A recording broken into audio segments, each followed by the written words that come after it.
Hello and welcome. This is Mouse Gunner, and it's time to get Hearthstone yet again.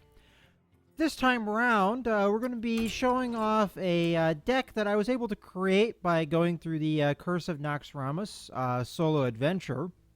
And that's my Deathrattle and Roll deck. Now, this is very much a gimmick deck in that it's entirely revolving around having a lot of minions that have Deathrattles. So going down the list, I don't have every minion that has Deathrattle. That's one thing I should point out. And most of the ones that I have are going to have come through that Curse of Naxxramas. But in any case, I have some backstabs. Now, this is used to synergize with some other cards. Now, the Leopardon is just a good quality card, but unfortunately, I only have one of them, so I only have one in my deck.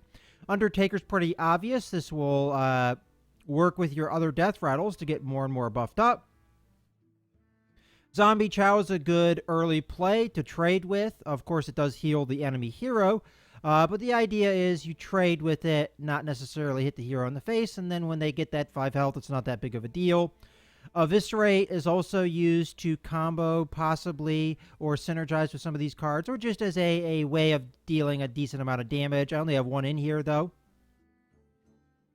I have a couple saps. This is just a delaying card. Haunted Creeper, Deathrattle. It's not really necessarily one of the better Deathrattle cards in here, but it's a Deathrattle card. We have Loot Hoarder, decent value, get a card out of it. The Ruby and Egg is where a lot of everything revolves around. So the backstabs are going to be used predominantly to pop open the eggs. Perdition's Blade is another way we can pop open the eggs. So you play the egg and then combo the Perdition's Blade or some other combo to get that egg popped open. Dancing Swords, good value. Deathrattle card, of course, the Deathrattle is negative, giving your opponent a card, but it is what it is. Harvest Golem is one of the better value of the Deathrattle minions that are out there, very sticky minion. The Ambusher is one of those cards that you don't see played very often, and that's because its Deathrattle's kind of pretty negative. It more or less saps one of your friendly minions that is out there on the board. But if it's out there by itself, well, that Deathrattle is meaningless. And it's very solid. 5/5 for 4. Very, very solid. Baron Rivedair's in here to work with the Deathrattle so that they fire off twice. But, of course, a number of these Deathrattles are negative. For instance, the Ambushers or the Dancing Swords or the Zombie Chow. And you don't really want those to be doubled. But, again, this is more of a gimmick, not necessarily trying to make the best deck I possibly can. We have some Assassinates in there to get rid of some trickier opponents. And then Fugin, Stalag, and Sludge Belcher, which is probably one of the best value Deathrattles around.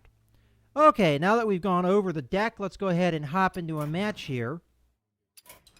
And I'm going to do some rank play, and this is right after the new month, so I've been D-ranked. So I think I'm down to, what, 22? 23? Okay, 23 with 2 stars. So that's where we're going to start, and we're going to go off with our Deathrattle deck. And let's get popping. Now, as I said, this is very much a gimmicky deck. So whether or not we win many games is not really the point. The point is to have fun. So hopefully we achieve that. So probably play 2 or 3 matches here, depending on how it goes. Versus Gul'dan. Your soul shall be mine. Watch your back. Alright, we start with an Undertaker, but we don't really have a good turn 2 play. I'm going to get rid of the Fugin, and I'll keep the Harvest Golems. You could always coin into a Harvest Golem. Okay, Haunted Creeper. So we have a 1-2-3 play, and the coin if we need it. Alright, no play from our opponent. This is actually a good question. Is Zombie Chow a better play? Well, what we could do here is Undertaker, coin, Zombie Chow. Because we have a 2 play. I don't see any problem in doing this. And then we'll have a solid turn 2 here. pretty good luck with the initial hand, in my opinion. Okay, he's life tapping, which works in our favor. Now we can pour on with the Undertaker. So Haunted Creeper comes out, buffs up our Undertaker, and then hit him for 5. Now our Zombie Chow, if it dies, will heal him back up, but we've at least done the damage that it will heal. Now he's going to life tap again, so things aren't going so well for the Warlock opponent.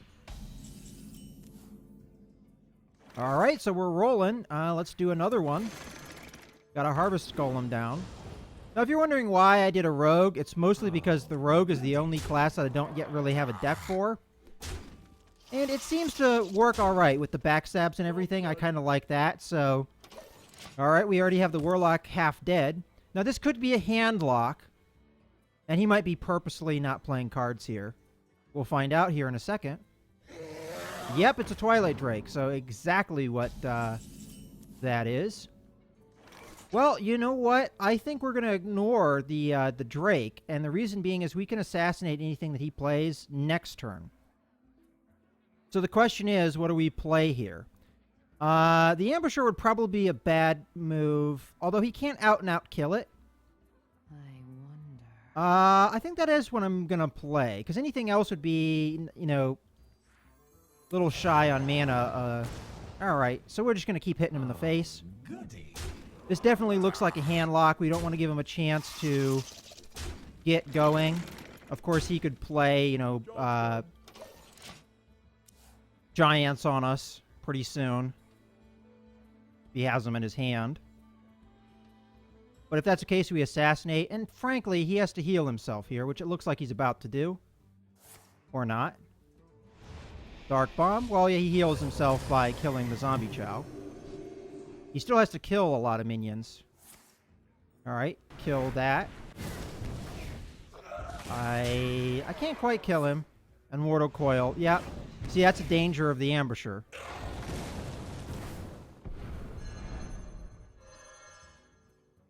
Alright, so we just lost our momentum. Now we can kill the Molten Giants. That's not necessarily a big deal. But that's going to be our entire turn. And I think we just have to keep on him. It's kind of unfortunate that he was able to do all that stuff, but... Well, you know, we're facing a handlock deck, and, you know, this is a tough deck to face against. I am not a morning person. That's an unusual card to see.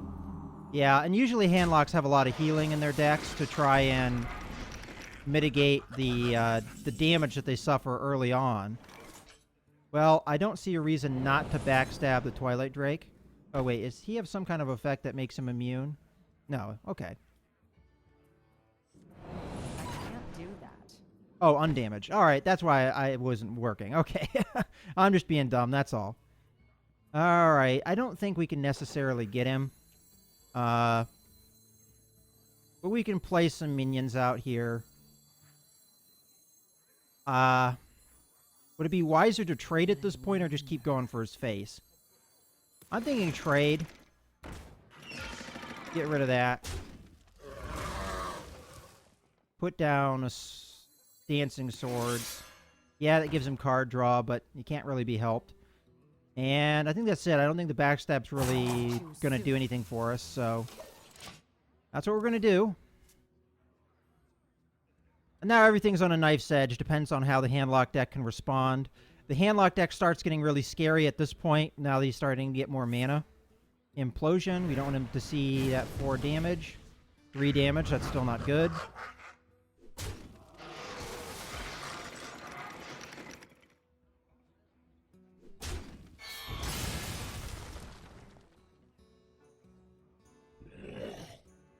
Alright, that's going to get out of control. Yeah, I think we're pretty much screwed here. I mean, it was a valiant effort, and it started out okay. I mean, it might be a good idea to get rid of the flesh-eating ghoul here, but it hasn't really been super buffed yet. But it's gonna get it, so hard to say. Let's play what we've got.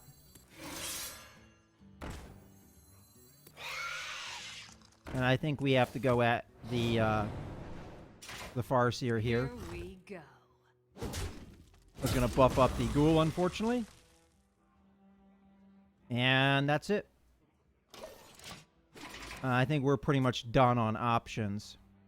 I mean, he's healed himself up pretty well there. I mean, we had him all the way down to 4, and he's all the way back up to 15. His Ghoul's going to be outrageous. I mean, we can sap it later, undo all of what he's just done.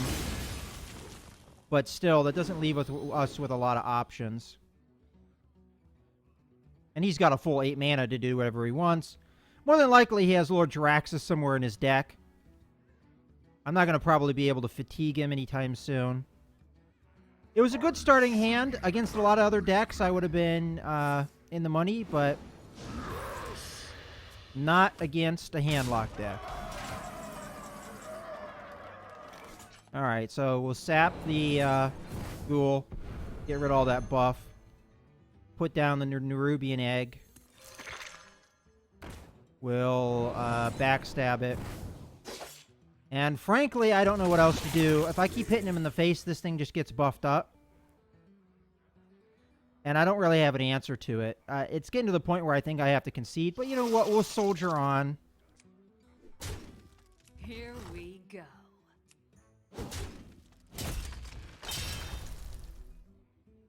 Oh, on your turn. Oh, okay. Yeah, I'm not very familiar with this card because I don't really play demon decks. When I play a Warlock, I play a spell power deck, so I'm not very familiar with a lot of the demons.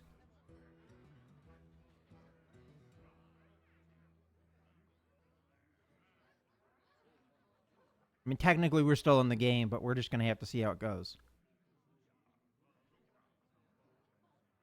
Now, it might have been wise to hit the Floating Watcher with the Haunted Creeper, because that gives us 2 Spectral Creepers, which essentially doubles the damage of the Haunted Creeper.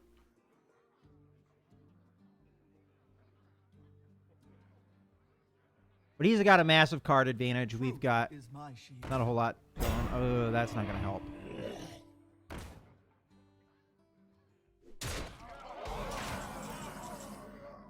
Well, that's a solid card for us. I'm trying to think what we're going to do about this taunt, though. I'm thinking I have to hit it, which is not all that intelligent. But I think it's kind of getting desperation mode here. So I say we hit it to get the shield down. We throw our creepers in. Then we throw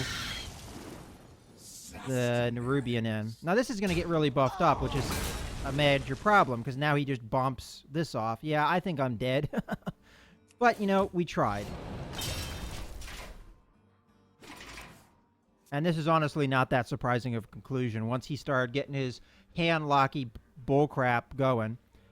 Although he only threw one Molten Giant on us, and he only threw one Twilight Drake on us. So he didn't really have his handlock nonsense going on for him too much.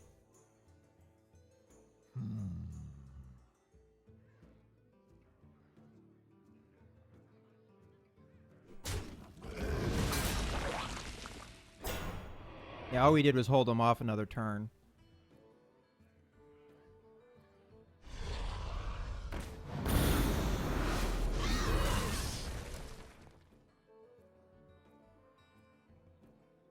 Yeah, unless we get some kind of miracle card, which I don't know what card that would be in my deck, I'm gonna concede here. Because he's got massive board advantage, and he's got massive hand advantage. All right. I give up. Hey, getting beaten by a handlock deck, you know, I'll take it.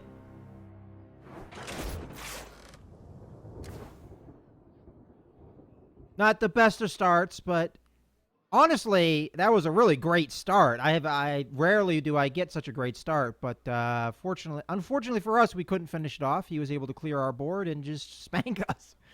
All right, let's do one more. Hopefully we can get a win in here.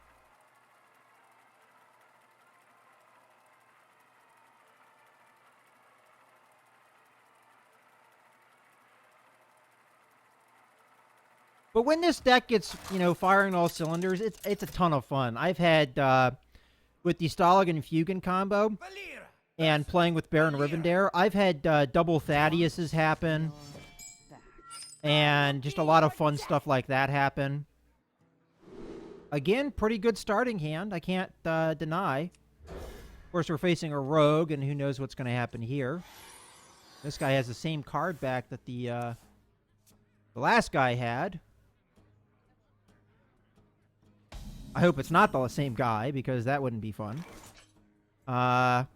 Unfortunately, we don't have the combo with the zombie chow that we did last time, but we can go Haunted Creeper next turn if he doesn't kill the Undertaker. Of course, all he needs to do that is a backstab. And I don't see a reason why he wouldn't do that if he could. Guy's eyeing the whole board. Oh no, a backstab. I'm so surprised. I very rarely start with the Undertakers in my hand, though. This is actually pretty unusual for me. I'm thinking the Loot Hoarder here is the better play. Yeah, he could kill it with the knives, but it does more damage. You know what? The Haunted Creeper, though, is really annoying. Maybe he will spend some removal on it trying to get it out of there.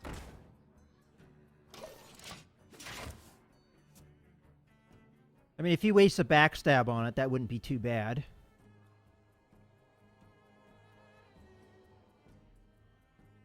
Now, if he plays something scary here, though... Oh, that's an interesting... Okay, so he's probably... Is he going to trade here or hit me in the face? That's a question. Sure taking his time, that's for sure. Looks like he's aiming for my face. Alright, interesting play.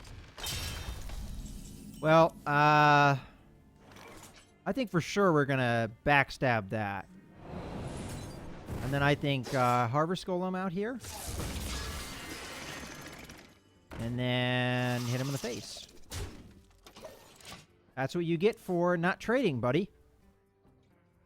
Granted, if he had traded, I would have had 2 1/1s, and then I could have killed his little robot thing. So, the Auto Barber, I think is what it's called. Yeah, Goblin Auto Barber. So that's probably why he didn't trade. Alright, a Demolisher. That's problematic, because I can't really do anything about it, necessarily. I mean, I can. I'd have to do everything. My whole turn would revolve around the Demolisher. But it might be worth it, so... Let's work on that Demolisher. Here we go.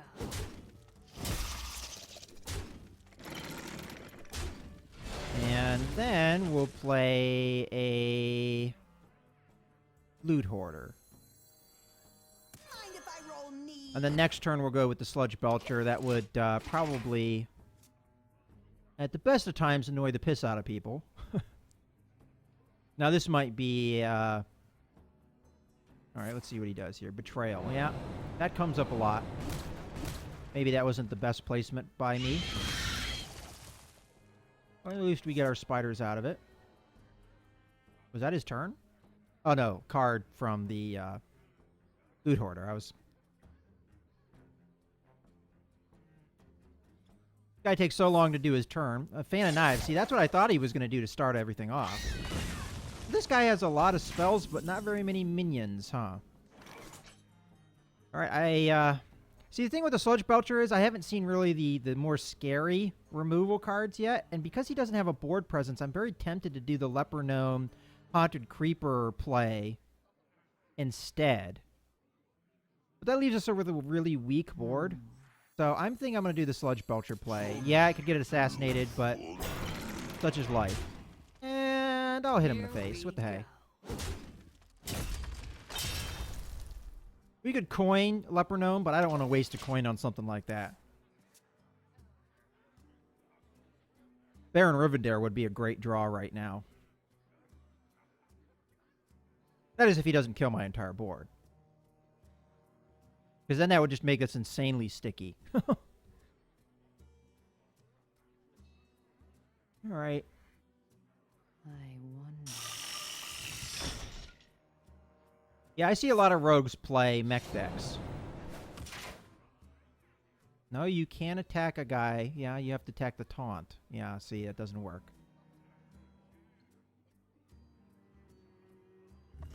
Oh, you're going to attack it anyway.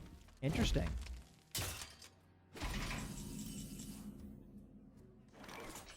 Okay, I'm starting to think that this guy's a bot. But you know what I'm going to do? I'm going to backstab the spider tank. And then trade the golem. And at this point, I'm thinking Ambusher is big assassinate bait. But I'm going to play it anyway because I don't know of a better play. And what I might do is put a Haunted Creeper out just for something else for it to grab, because I really don't want it to grab my Sludge Belcher. If it does, it gets re-health, though, so it's not the end of the world. And that will be it for the turn. I really am starting to think that this guy's a bot. The way he's playing. Like, why would you do that?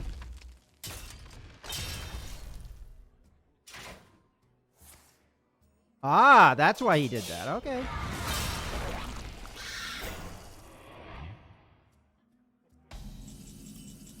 I'm still, like, really in control here, though. So I say we just hit him. A lot. And I'll put down the swords. I'll hold the rest of everything else in my hand. I mean, I still have the coin for... Here we go. I mean, he hasn't played anything hardly on the board. That's not really anything for me to worry about. Technically, he's dead unless he does something about my board. Now, if he was really lucky, he could kill the ambusher and then sap my dancing swords. Ah. Come close and listen. Okay. Well, that's a annoying occurrence. But we can deal with that pretty simply. We just assassinate this. We do this. Alright. Maybe not a bot, because I don't know of bots that concede. So I made him concede with an assassinate. Okay. Interesting. Well, we didn't see anything too crazy with the Deathrattle deck. No Thaddeus play. No Baron Rivendare play. But you still get the idea. It's one of those decks that, you know, yeah, it's not the best deck in the world, but it's just a ton of fun, and that's the whole idea behind it. So I hope you guys have enjoyed this video. This is Mouse Gunner signing out.